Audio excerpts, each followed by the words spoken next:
तो दोस्तों आज के इस वीडियो में हम करने जा रहे हैं मोटो E7 पावर का फुल ऑन रिव्यू। या दोस्तों नाम में पावर है, लेकिन क्या ये पावर पैक्ड परफॉर्मेंस दे पाएगा जिस प्राइसिंग में आता है? आइए पता लगाते हैं इस वीडियो में। तो चलिए शुरू करते हैं टेक की बात गाइडिंग टेक यानी जीटी हिंदी के साथ।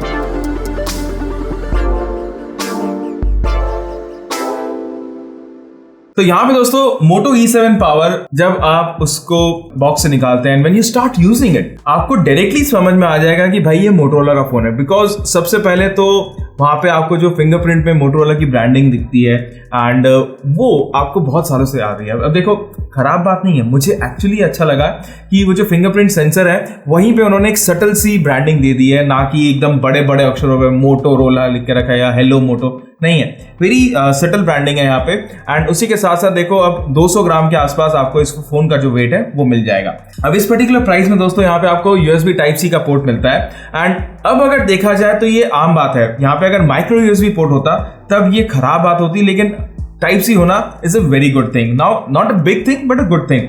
नेक्स्ट थिंग दोस्तों यहाँ पे एक चीज जो मुझे मिसिंग लगती है इस पर्टिकुलर प्राइस पॉइंट में, वो है 2+1 SIM card and memory card का स्लॉट।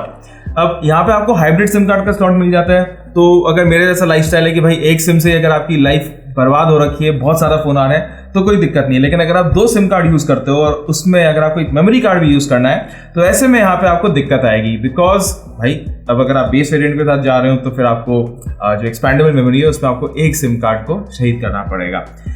अब नेक्स्ट थिंग है वो है गूगल असिस्टेंट का बटन। क्यों है समझ में नहीं आया, और जहां है वो भी दोस्तों मुझे समझ में नहीं आया। बिकॉज सबसे पहली बात तो आजकल ओके गूगल बोल करके सारा काम हो जाता है। दूसरी बात है कि आप स्क्रीन स्वाइप से भी ओके गूगल यूज कर सकते हो, तो that hardware button really doesn't make sense. उसकी जगह अगर यहाँ पे वाइड एंगल कैमरा, ऐसे इसके बारे में बाद में बात करते हैं। तो देखो इस पर्टिकुलर बटन को यहाँ पे नहीं भी देते ना तो भी अच्छा फोन होता, लेकिन ओवरऑल जो डिजाइन वाइज है it's a very balance design I would say. And उसके साथ साथ इस पर्टिकुलर प्राइस पॉइंट में जिस तरीके का प्लास्टिक बैग यूज मतलब आपको जैसा मिलता है, जिस तरीके का आपको प्लास्टिक फ्रेम मिलता है, it is kind of durable and at the same time इतना प्रॉब्लमैटिक भी नहीं है। So very decent design in this particular price. ठीक है, अब नेक्स्ट दोस्तों बात करते हैं डिस्प्ले के बारे में। तो आपको 6.5 का HD डिस्प्ले मिलता है जो कि 380 निट्स से 400 निट्स के आसपास है। अब देखो इंडोर कंडीशन में ज्यादा दिक्कत नहीं है, बिकॉज अगर आप यूट्यूब वगैरह भी देख रहे हो तभी भी आपको देखो 720p का जो रेजोल्यूशन है वो मिलता है।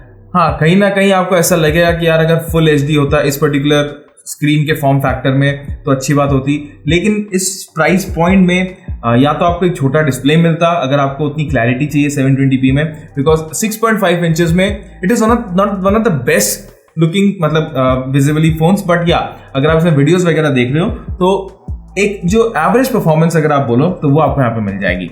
जो यहाँ पे दोस्तों मुझे दिक्कत आई है वो है सनलाइट विजिबिलिटी में। बिकॉज जो पीक ब्राइटनेस है उसके होते हुए भी जो एक्सट्रीम सनलाइट कंडीशंस होती हैं जो हमारे इंडिया में आपको हर जगह देखने को मिल जाएगी, वहां पे दोस्तों आपको इस फोन के स्क्रीन को देखने में प्रॉब्लम आएगी। तो ये आपको दोस्तों मान के चलना है कि धूप में अगर आप इस फोन को यूज कर रहे हैं तो आपको थोड़ा वो होता है ना ऐसे करके देखना पड़ता है, तो वो आपको यहाँ पे करना पड़ेगा।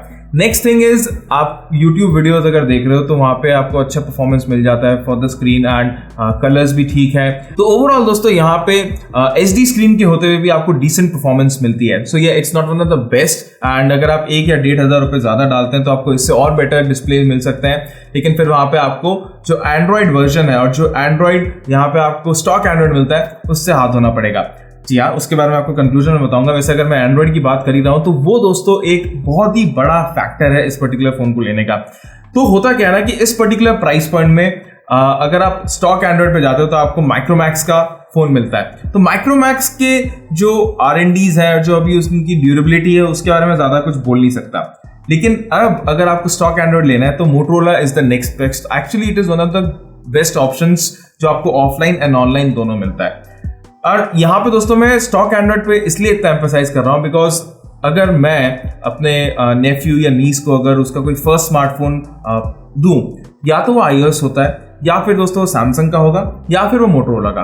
तो सैमसंग के One UI में इतने ज्यादा नोटिफिकेशन अभी थोड़े आने लगे हैं, बट यहाँ पे आपको फालतू के एड्स, मतलब अगर आप ये फोन किसी को देते हो जो कि एक यंगस्टर है, अपने फर्स्ट फोन है उसका, कॉलेज में या स्कूल में आजकल फर्स्ट फोन मिलते हैं, so you can be sure कि उसको फालतू के नोटिफिकेशंस नहीं देखने को मिलेंगे जो कि ऑब्सीन होते हैं एट टाइम्स एंड इतने ज्यादा मतलब बहुत डिस्ट्रैक्टिंग भी होते हैं।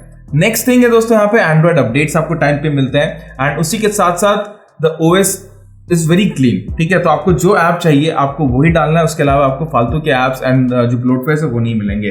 दैट सेड, जो यहाँ पे आपको प्रोसेसर मिलता है दोस्तों वो थोड़ा सा वीक है। तो एंड्रॉइड वर्जन चाहे बहुत बढ़िया हो, एंड्रॉइड आपको स्टॉक एंड्रॉइड मिल जाता है, बट एटलीस्ट अगर थोड़ा सा बेटर प्रोसेसर यहाँ मिल जाता है या फिर यूएफएस मेमोरी मिल जाती ना तो बहुत बढ़िया होता। Now day to day work is okay, यहाँ पे रैम मैनेजमेंट ठीक ठाक है एंड आपको 3-4 ऐप जो है वो मेमोरी में देखने को मिल जाएगी।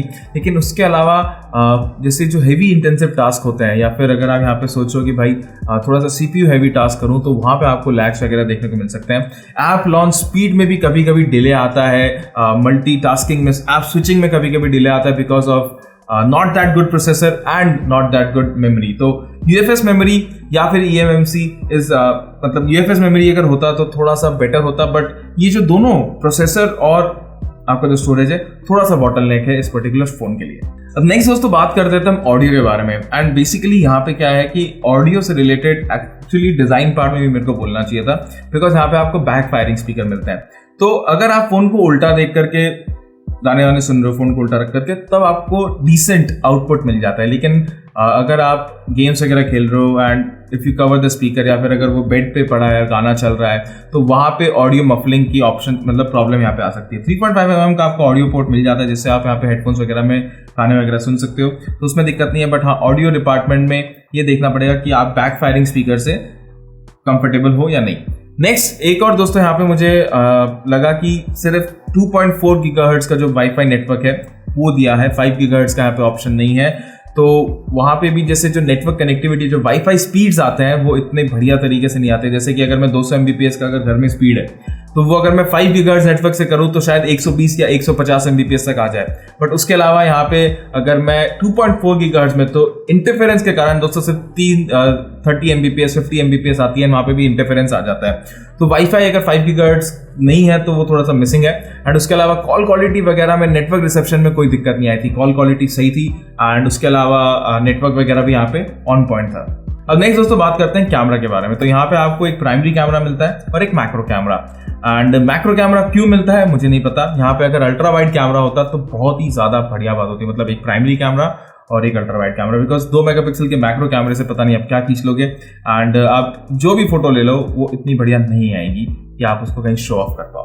प्राइमरी कैमरा की अगर बात करें तो यहाँ पे आपको कलर्स बहुत ही नेचुरल मिलते हैं, कोई भी सैचुरेशन नहीं है।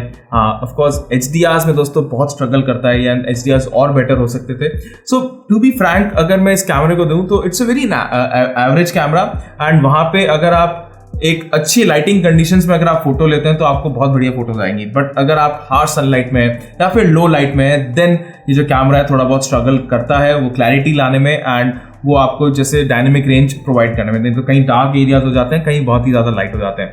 इसके अलावा नाइट फोटोज भी थोड़ी सी और बेटर हो सकती थी। तो ओवरऑल दोस्तों video wise and photos wise I would say that it's an average performer and आप इस पर्टिकुलर कैमरे से अगर आप Xiaomi वगैरह से कंपेयर करें जो इस पर्टिकुलर प्राइस पॉइंट में आ रहे हैं तो आप उनसे थोड़ा सा कम यहाँ पे परफॉर्मेंस एक्सपेक्ट कर सकते हैं। एंड फाइनली दोस्तों यहाँ पे बात करते हैं बैटरी के बारे में। तो बैटरी यहाँ पे आपको 5000 mAh की मिलती है एंड ये दोस्तों एक बहुत ही बढ़िया पॉइंट है। 5000 mAh की बैटरी में G25 थोड़ा बहुत देखो स्लो फोन हो, लेकिन अगर आपको 2 दिन चलाना है 5000 mAh की बैटरी से एंड आपको इतना भारी फोन यूज नहीं करना तब आपको यहाँ पे वो आउटपुट है वो देखने को मिल जाएगी।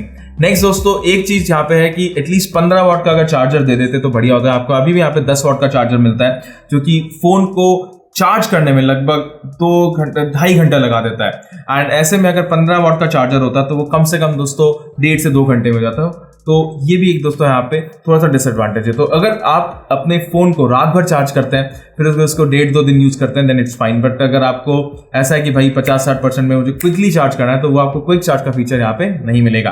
एंड टू बी ऑनेस्ट दोस्तों अगर मैं कंक्लूजन में जाऊं तो 8,300 के आसपास इस पर्टिकुलर फोन की प्राइसिंग है एंड ये जो दोस्तों बजट होता है ना ये बहुत टाइट बजट है। तो मैं आपसे ये नहीं बोल सकता हूँ कि आप 1,500 रुपए लेकर के फुल HD+ स्क्रीन वाला Redmi 9 जो प्राइम है वो फोन ले लीजिए, बिकॉज आई नो 500-1000 रुपए भी यहाँ पे बहुत ज्यादा है। तो मैं बताऊंगा कि ठीक है 8,200 में ये फोन है and one of the best reasons and one of the biggest reason जिसके लिए आप ये फोन खरीद सकते हैं वो ये कि आपको यहाँ पे स्टॉक एंड्रॉइड मिलता है। एंड अगर आपको नोटिफिकेशन से प्रॉब्लम है, अगर आपको क्लीन एंड्रॉइड UI चाहिए, क्लीन एक्सपीरियंस चाहिए तब दोस्तों आप इस फोन को ले सकते हैं। वैसे आप इस पर्टिकुलर फोन का थोड़ा बहुत सेल का भी वेट करिए, फिर कार्ड डिस्काउंट में अगर आपको इसमें 500 से 800 रुपए का डिस्काउंट अगर मिल जाता है तब दोस्तों ये लेने लायक प्राइसिंग हो जाती है। एंड वैसे कार्ड डिस्काउंट किया तो बहुत सारे फोन्स के जो प्राइसिंग है वो गिर जाते हैं, but stock Android and a good design, a very जो बोलते हैं ना डे टू डे यूसेज में आपकी जो बैटरी है, जो डिजाइन है, वो अगर आपको बढ़िया लगे तब दोस्तों आपको फोन में रिकमेंड कर सकता हूं। अगर आपको स्टॉक एंड्रॉइड नहीं चाहिए तब इससे और बेटर फोन है रियलमी में और अपने Xiaomi में, तो वो भी दोस्तों आप जरूर देखिएगा। तो वीडियो दोस्तों अगर पसंद आया तो प्लीज एक थम्स अप जरूर दीजिएगा। हमारे चैनल GT हिंदी सब्सक्राइब करना बिल्कुल भी मत भूलिएगा। तो बस आज के वीडियो के लिए इतना, और अपने अगले वीडियो में आप सभी से मिलने की आशा रखते हुए गुड बाय।